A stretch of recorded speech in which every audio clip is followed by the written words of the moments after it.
Assalamualaikum warahmatullahi wabarakatuh. Bismillah, alhamdulillah, la haula wa la quwata illa billah. Amma ba'd. Berjumpa dalam Karimah Kajian Ramadan Muslimat. Kita akan membahas tentang puasa Ramadan. Puasa Ramadan merupakan salah satu dari rukun Islam. Ada satu ayat yang sangat populer dan biasa kita baca, yaitu A'udzubillahi minasyaitonirrajim. Bismillahirrahmanirrahim. Ya ayyuhalladzina amanu kutiba alaikumusiyam kama kutiba alal ladzina min qablikum la'allakum tattaqun. Al-ayah 14. Ayat ini merupakan ayat yang dijadikan sebagai landasan hukum kita sebagai orang Islam untuk melakukan puasa Ramadan. Kita tahu bahwa puasa Ramadan itu puasa yang dilakukan pada bulan Ramadan, di mana bulan Ramadan itu merupakan bulan yang dianggap sebagai bulan yang panas pada waktu itu. Kenapa dikatakan Ramadan? Dikatakan Ramadan karena bulan Ramadan itu merupakan bulan yang maknanya adalah rondok atau panas begitu. Melihat dari satu kitab yang dikarang oleh Al-Allamah Izzuddin Abdussalam, Al-Imam Al-Allamah Izzuddin Abdussalam, disebutkan bahwa fihi asyratu fusulin. Di sini ada kitab Saum, fa fi asyratu fusulin al-faslul awal fi wujubihi. Saya sedikit akan membahas tentang kewajiban dari puasa. Sebenarnya kenapa sih kita itu diwajibkan puasa? Ternyata kewajiban dari puasa itu kalau kita mau berpikir dengan logika terbalik. Selama ini kan kita berpikir dengan logika yang lurus. Logika yang lurus itu adalah logika di mana kita merasa bahwa ketika kita melakukan puasa itu kita akan mendapatkan pahala. Nah, dalam kitab ini saya mencoba untuk menganalisa atau saya mencoba untuk mencermati, mendalami apa yang diinginkan dalam kitab ini. Ternyata saya menemukan satu hal yang membuat saya menjadi saya merasa bahwa selama ini saya salah dalam memahami puasa. Di mana di dalam maknanya yaitu la'allakum tattaqun. Kata la'allakum tattaqun itu maknahu la'allakum tattaquna an-naru bisawmihi. Fa inna saumahu sababun li ghufranid dunubi al-mujibati lin-nar. Ini merupakan kalimat yang sangat luar biasa dan bagi saya ini sangat dalam. La'allakum tattaqun an-nar. La'allakum seandainya memang kita itu takut terhadap api neraka, itu bukan karena logika anak kecil kalau misalnya kita puasa terus kemudian kita akan mendapatkan upah, tetapi yang diinginkan dalam kitab ini adalah kalau kamu ingin mendapatkan upah ya kamu harus melakukan perbuatan ini. Jadi logika kita diajak untuk berbalik. La'allakum tattaqun an-nar bisawmihi. Karena puasa inilah gitu. Karena puasa inilah kita menjadi takut terhadap api neraka. Fa inna saumahu sababun li ghufrani. Karena puasa kita itu merupakan sebab li ghufranihi dzunub. Dihilangkannya atau dimaafkannya semua kesalahan kita, al-mujibati linar, yang mewajibkan kita untuk maq'adahu linar, yang mewajibkan kita untuk berada di neraka. Itu sangat sesuatu yang sangat dalam bagi saya, karena selama ini seandainya kita dianggap sebagai anak kecil, misalnya kita seorang ibu menyuruh anak kita untuk belajar, terus kemudian kita memberikan reward kepada anak kecil itu selama ini yang kita lakukan dalam puasa itu seperti itu. Kita puasa akan mendapatkan surga, kita puasa akan masuk melalui pintu royan, seperti itu. Tetapi dalam kitab ini kita diajak untuk berpikir logika terbalik. Kalau misalnya kamu melakukan puasa gitu, itu menjadi sebab kamu mendapatkan pengampuran. Di mana tempatmu itu adalah linar, naudzubillah min dzalik dalam hal ini. Jadi kita diajak untuk tidak menjadi seperti anak kecil, tapi kita diajak untuk menjadi orang yang dewasa begitu. Jadi mungkin ini yang terpenting bagi kita untuk mengawali puasa Ramadan tahun 2023 ini, di mana sudah tidak ada corona.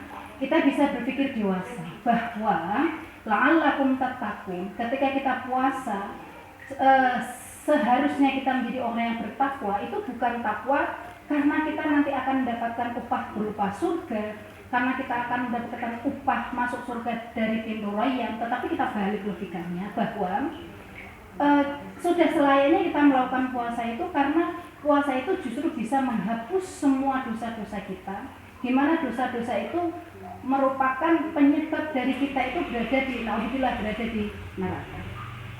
Ini kalimat yang sangat luar biasa yang menyentuh bagi saya.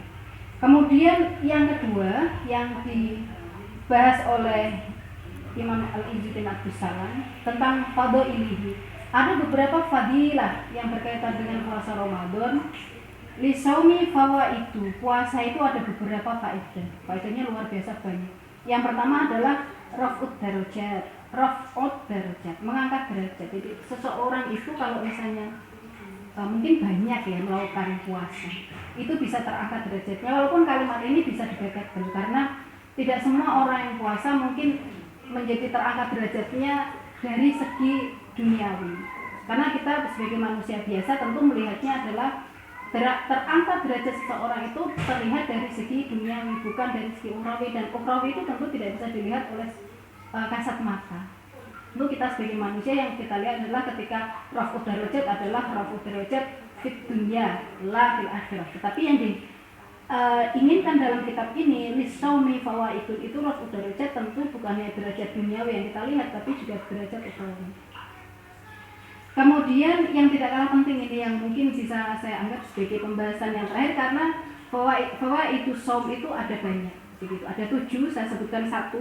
Yang kedua adalah kasrus syahwat. Nah ini mungkin para muda, karena ini adalah para fatayat atau sahabat fatayat ataupun ibu muslimat, mungkin yang kedua ini tidak kalah penting untuk saya sampaikan, yaitu tentang kasrus syahwat.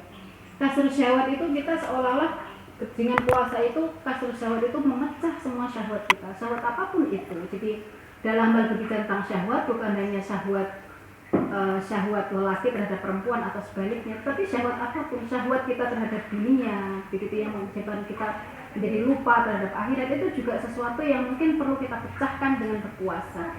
Ada satu hadis juga tentang keutamaan puasa itu adalah bagaimana puasa itu bisa dijadikan sebagai satu benteng.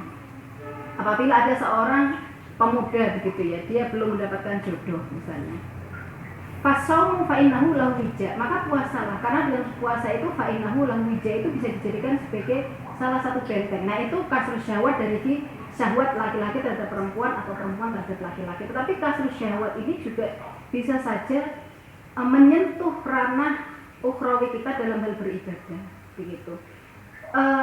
Kita harus moderat dalam hal ini, karena syahwat kita dalam beribadah kadang sampai melupakan bahwa kita adalah manusia, di mana kita sebagai manusia ini tentu juga harus ada berhubungan dengan sosial. Tidak hanya hablum minallah, tapi juga hablum minannas, yang itu juga sama pentingnya. Nah, dengan berpuasa ini kita bisa mewujudkan satu hal yang mungkin perlu saya sampaikan, dan ini mungkin perlu diingat, bahwa kita bisa saja soleh ritual, tapi juga kita bisa soleh sosial gitu. Nah, soleh sosial ini penting ketika berhubungan dengan kasrus syahwat. Kita memecah semua syahwat itu dalam hal duniawi, saling sikut dalam hal pekerjaan, mungkin hasut sana hasut sini dalam hal hubungan sosial, sehingga puasa itu betul-betul masuk dalam sanubari kita. Itu bukan hanya sekedar kita mendapatkan lelah. Ketika puasa itu kita tidak hanya sekedar mendapatkan lapar, haus, dahaga, bukan, tetapi kita mendapatkan semuanya. Selain mendapatkan, ya kita mendapatkan bonus sebuah kesehatan begitu, tetapi juga dalam diri kita juga mendapatkan sebuah ketenangan batin luar biasa. Demikian yang bisa saya sampaikan, semoga bermanfaat. Wallahul muwaffiq ila aqwamit thoriq. Wassalamualaikum warahmatullahi wabarakatuh.